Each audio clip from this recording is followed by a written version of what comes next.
In the book, Your Inner Fish, Neil Shubin utilizes his excessive knowledge of paleontology and anatomy to show how we resemble the fish that walked on the earth 375 million years ago.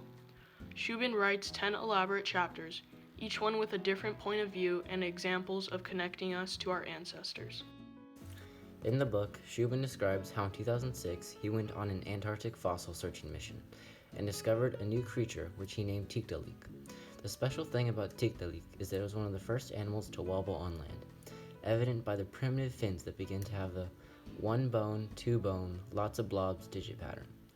This relates to the topic of evolution because Tiktaalik was only 4 feet long, and in order to survive, he evened the playing field and went towards land, diversifying the animal kingdom and the unity of life.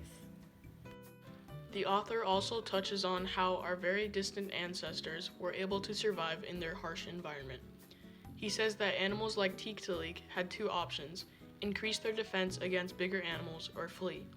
This is an example of how different biological systems interacted and competed in their environment. He also talks about how the same process is used to develop many things like feathers, hair, and teeth.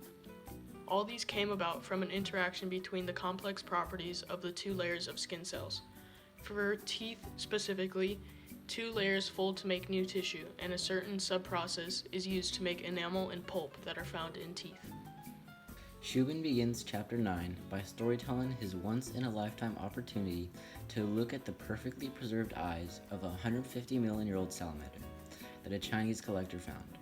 Then, Shubin describes how the eye, one of the primary sensory systems, has a major role in the life process. According to Shubin, the eye accounts for 70% of our sensory cells, which means we rely mostly on sight. 55 million years ago, primates developed a third receptor, which gave them colored vision, enabling them to single out and locate more fruit and food to be more nourished.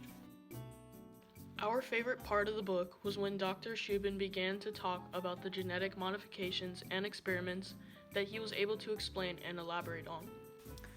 For example, with the eyeless PAX6 gene, you can put an eye anywhere in the body.